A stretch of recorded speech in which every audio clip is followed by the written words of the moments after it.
Hello, how are you? I'm here to introduce to you the message of this forthcoming Sunday, which is the 20th Sunday in ordinary time, year A. Guess what, my dear wonderful friends? God has a very central message for each and every one of us, which is He has no favorite. There shouldn't be any barrier between our quests for Him.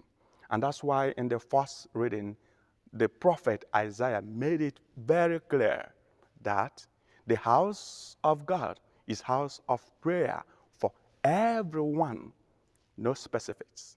And letter of St. Paul to the Romans, which is the second reading, also complemented this when he says that salvation is for everyone, both Jews and Gentiles.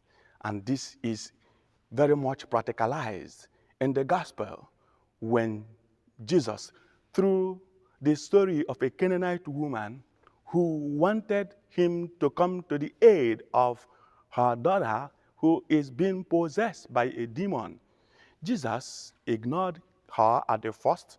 Even the apostles encouraged Jesus to send her away. But the woman was never discouraged. She persisted. She moved on.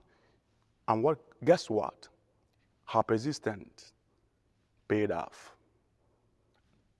There are some unique symbolical messages in that particular incident. Number one, the Canaanite has an age-long enmity between the Jews, and so ought to have affected the relationship or even the courage of the woman to approach Jesus. What happened? She never allowed that. And so sometimes we may have some issues that could be barrier between us and our quest for God. Do we want to allow that to always discourage us? I don't think that could be the right one. Two, you notice the discouragement the apostles were giving to Jesus to put her off?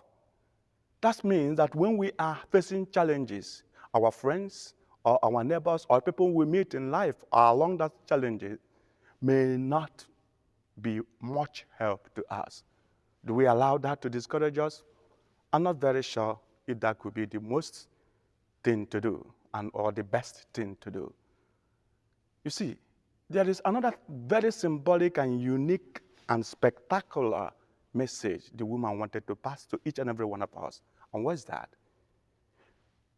She was not persisting to meet Jesus because of her own problem. She is persistent because of the problem for another person, though you could say her daughter, but another person. How often are we so worried about the problem of others? I guess this forthcoming Sunday is trying to make us to be more charitable to people, to feel more what people are going through. In fact, we could be actually overwhelmed by the problem of people. Not just getting at that overwhelming point, but we push it further to intercede on their behalf. I know there are other couple of messages we could get. That's why I want to invite you to this forthcoming Sunday. God has a message for you. Welcome. I'm expecting you. Thank you so much, and God bless you.